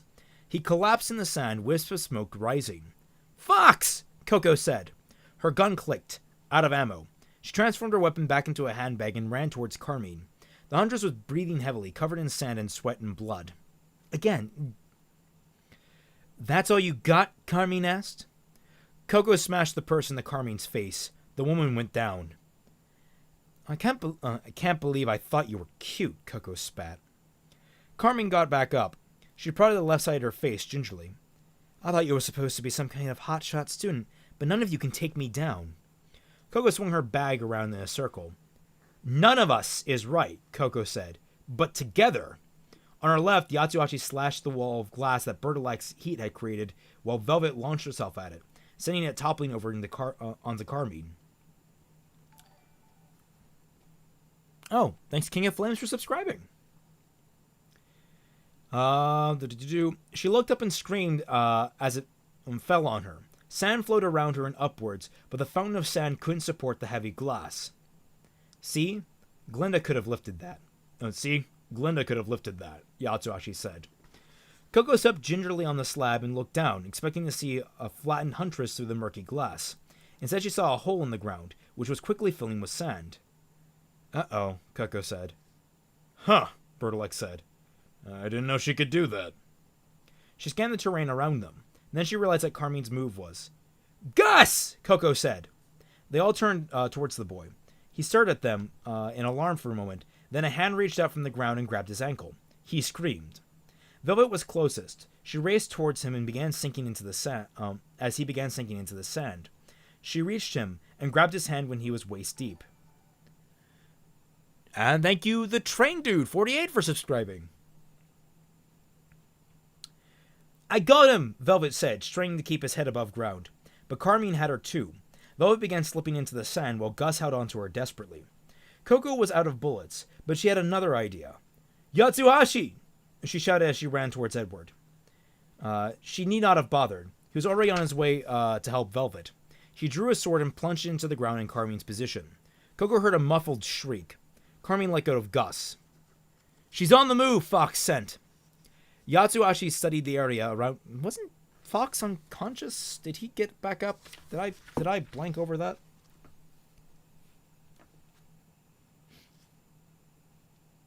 You know, he went down. I guess he got back up. All right. I guess even in the big fights, the penchant for keeping track of things carried over from RWBY.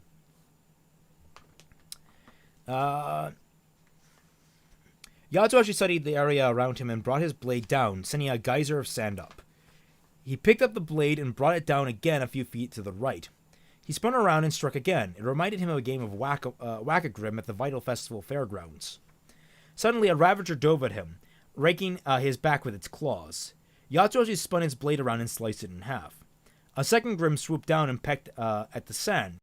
The spot swelled, knocking the blackbird back. Bertolak was fighting a third Ravager, backing away and firing bullets from his broken weapon as it advanced on him. Sinkholes began forming around the desert. Yatsuhashi got to his feet and pulled Gus and Velvet out of the sandpit. He lifted Gus into his shoulders. Coco leapt over a hole as it appeared in front of her, eyes on Edward. The old man was lying in the sand, disoriented. He mumbled incoherently.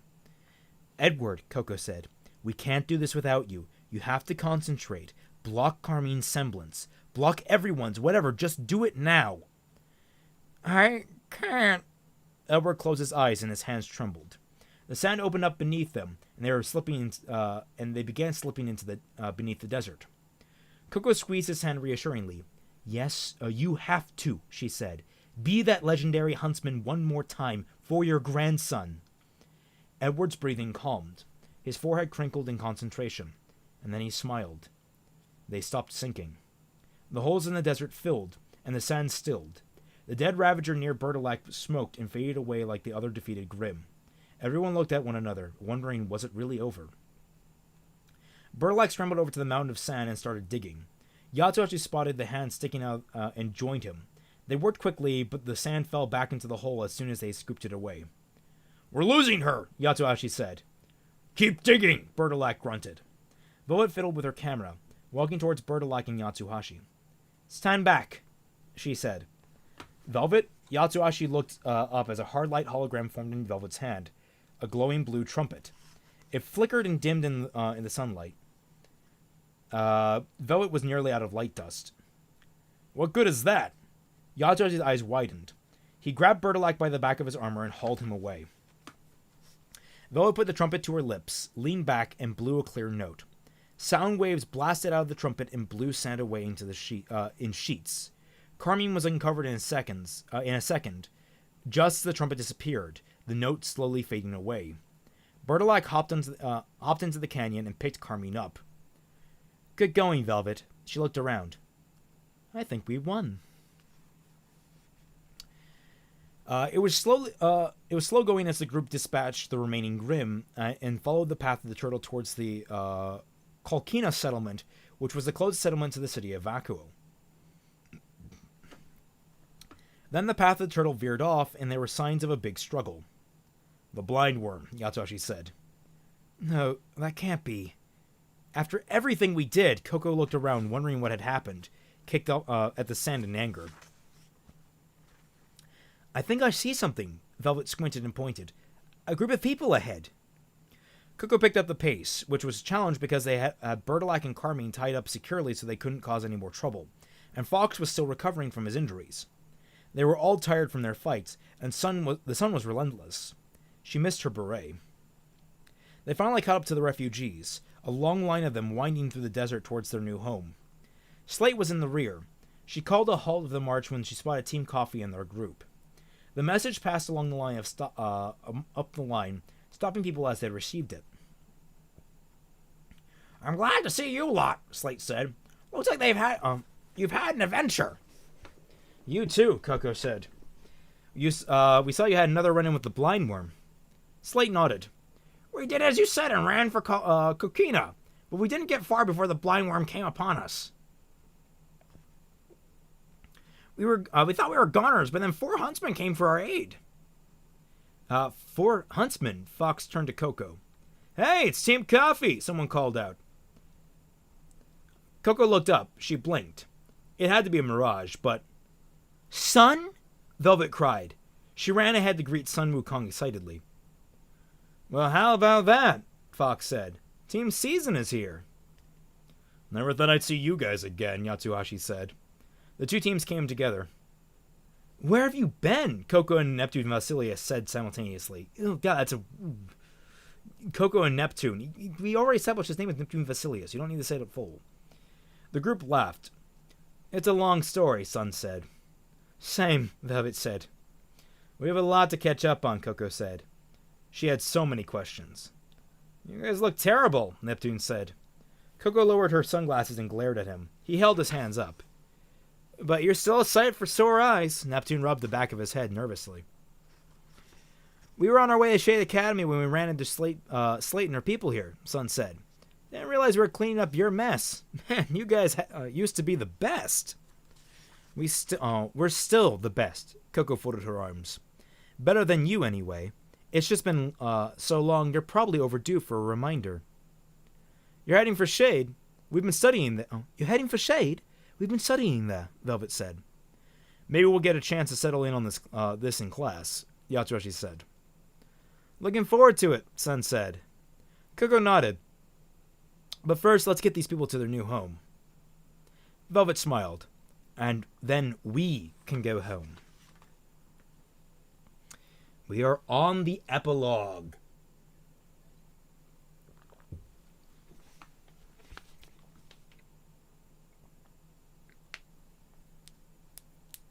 Alrighty.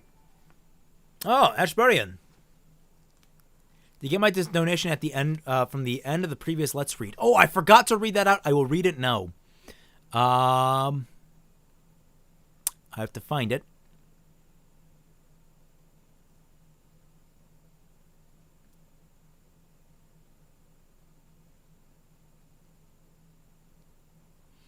Aren't Cinder, Emerald, and Mercury known criminals after the Battle of Haven? Plus, Coffee is smart enough to figure out that their fight was rigged in the tournament. I also just figured Crow passed info to Cinder on Cinder to local authorities after Ruby woke. I mean, we're never really giving any information that confirms any of that. And that's, again, one of the biggest issues with Ruby is we don't know how wide known is Cinder. How wide known is anyone involved in what happened?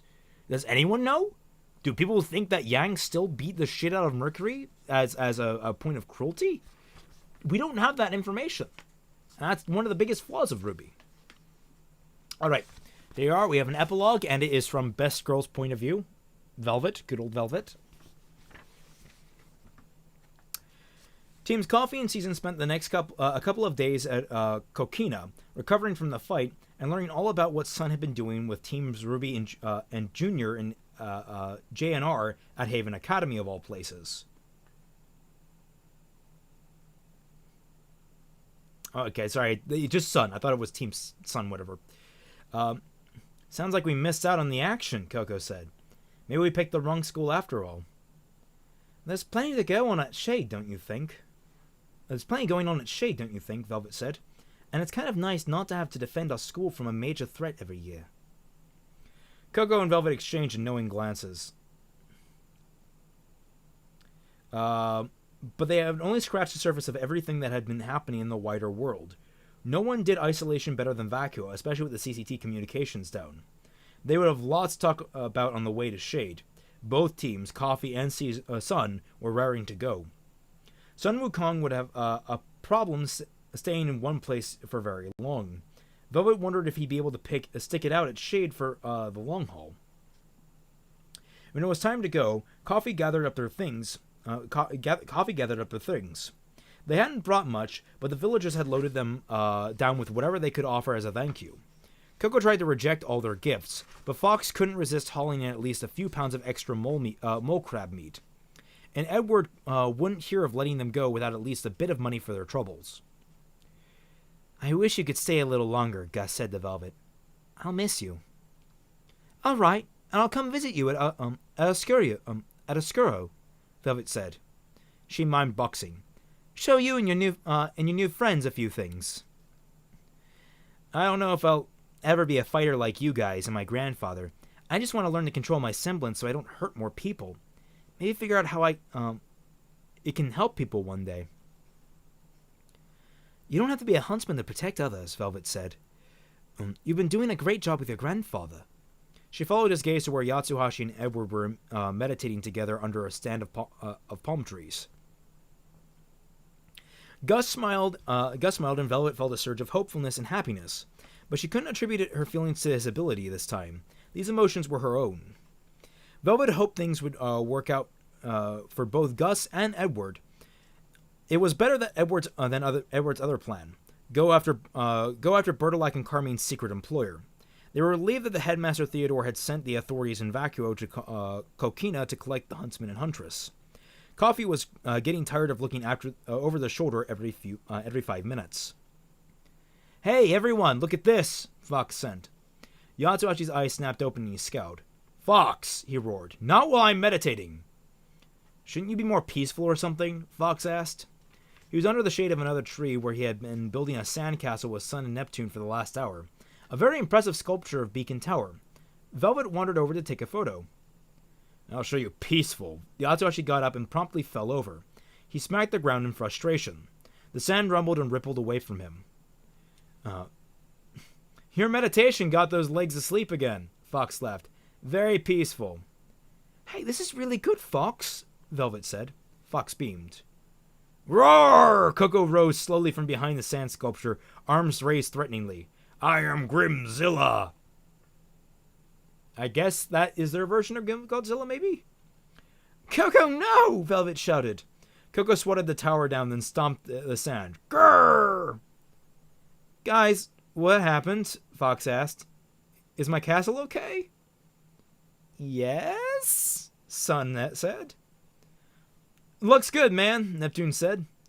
Coco hefted her bag and backpack full of crab meat, handing the latter off to Fox. It's time to go, Coco said. Velvet shook her head. 1 second. She ran back over to Gus and his grandfather. Can I take a picture? She asked. Edward nodded. He put his arm around Gus and they both smiled. Come on, take out your weapon. Show us your battle face, Velvet cried. Oh, like this? He lifted the disc from his belt and separated the sharp outer ring from the curved shield, which had been reforged on in town. I like it, Velvet said as she snapped the photo. Yatsuhashi came over to say goodbye to the pair too. They all exchanged tugs. Thanks again, Gus said, for everything. Take care of yourself, Velvet said. Yatsuhashi knelt and put a hand on Gus's shoulder. You were great up there. I noticed you coming back to help me when you could have run. And you helped us defeat Bertolac and Carmine by distracting them with their own emotions. He smiled.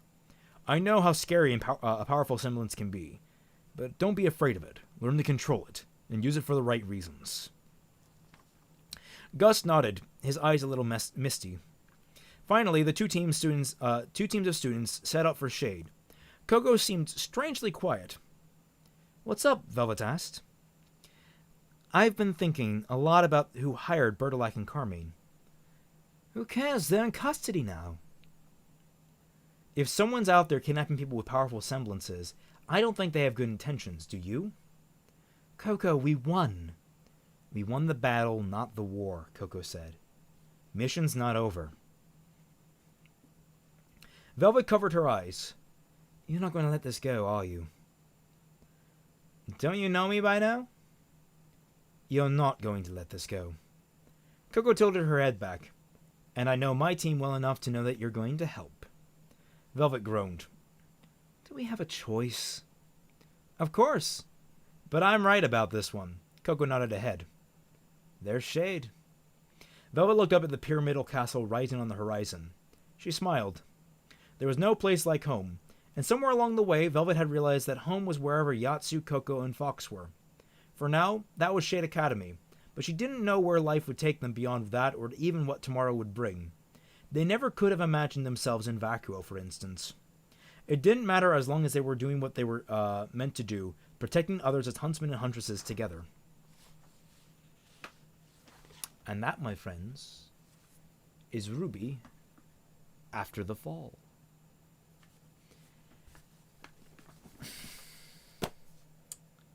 I'm not entirely sure how to feel about this. It was good overall. I think from my base enjoyment, I give it a solid 7 out of 10 for how much I enjoyed it. Solid read through, very few grammatical or spelling issues. The "and" thing, there were a few things that really bothered me with and. It got old, man. Use the Oxford comma, not coma. Although there were some parts in here that could have put me into a coma. The story was actually more bare bones than I thought it might be, but it worked. It wasn't bad. I thought the jumps back to Beacon were a little unnecessary overall. I got it for theming reasons, but actually linking back to the events in the story, it didn't feel like it really linked back too much. It felt more like they wanted an excuse to hop back to the previous moments before the fall in order to reflect upon trying to show more of that past, to show more of that history. In the end there, that final scene, while there were some inconsistencies in battles up until that point, that last fight was just rife with moments of characters suddenly popping out of nowhere and then things being redefined in a certain way to fit a certain tone and need. I don't know how I would feel if they brought Myers in to write the show, because I don't know how much of this was his work. And that's important because I've not read any of his other works. I might have to at some point. I don't have a particular interest. His prose was all right, but it didn't set my world on fire. The characters all weren't super distinct in their personalities when it came to the prose. I like more distinct personalities in that. I thought the plot was okay. It was basically just overall just okay. I give it a solid 7 out of 10. The only thing that I have to comment on was commented on in my previous video, which is there was a lot of repetition with he said, she said, they said, these said, this said. And I said that you should use different descriptors. Now, someone basically corrected me properly, I might add, but I should note that there was basically, I was just going the next step in the logical progression. But it was right that I probably should have addressed the issue more, The way you add to that, you don't have characters saying Velvet said, you describe what Velvet is doing, and there was a bit of that in this book, not enough of it. You describe how she says something, or you describe what they are doing, and you just have to write it in such a way that you distinguish the characters apart. For example, giving Velvet more Australian-sounding dialogue, actually trying to make her accent fade into her character, would have been easier to identify her as a character. Time for Crab? You actually would have liked it, Time for Crab. There were actual crabs in the book. And it wasn't as boring as it looked. That is actually one of the biggest downsides of it. It has a more boring cover than it needs to be. You could have had something really awesome with some kind of shot of the desert sands, maybe a thread of the worm, a new design of some sort, maybe Coco without her beret to foreshadow what's happening. You could have done a lot of things with this cover, and that's really one of the most disappointing things here. It is one of the most generic covers there. And on top of that, the back of the book still bothers me. RWBY in her Volume 4 outfit does not make an appearance. So why does she have a RWBY with her Volume 4 outfit on the back? If anything, it would have been really cool if maybe you had Volume 7's outfit on there as a little tease for anyone that bought the book. I think that would have been really fun. Any predictions for the next book? It's up in the air. I mean, Team Sun is there now. That was a big inconsistency. Time frames were a big issue with this book. Now, I'm going to do a separate stream at a future date. And I'm going to try and rope in some other big-name RWBY tubers to try and discuss it, like Calixon. Because she was supposed to be on discussing Burkhart in the last stream on Thursday, but she was too sick with the confunk.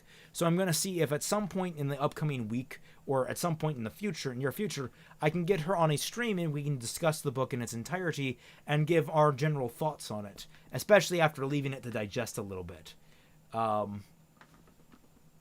So I think this is where the stream is going to end.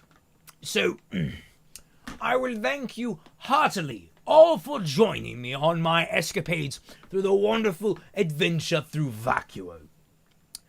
Very much I would recommend you check out my own book, which is available in the description down below, for my own writing, to see if you want to see something as good as this work, worse than this book, better than this book. You decide. If you want to support me directly, I have a Patreon in there as well. And don't forget, you can donate $1 or more to get access to the Team Frostbite Discord server where I, Tom, Fatman, and Britt are regularly active. Britt has actually been somewhat active in the last few days. He's at least posted once every the last 3 weeks, which is something more than usual for him. As well as regulars such as Dashi Lee, the Floof Artist, and Mediocrity. As always, if you wish to support the channel and you have not already done so, please subscribe, ring the bell, and have your YouTube notifications active so that you can always be aware when I am doing these streams or when I release a new video. This is a lead-in, of course, that this Wednesday will be the official release of the very first section of Part 5 of Fixing RWBY. Yes, of Fixing RWBY. My intonation was off, but my grammar was correct. So please, stay tuned for that. The finale for Fixing RWBY Part 4's sectioned uploads will be on Monday. But all the same, thank you all so much for watching, and I shall catch you all on the flips.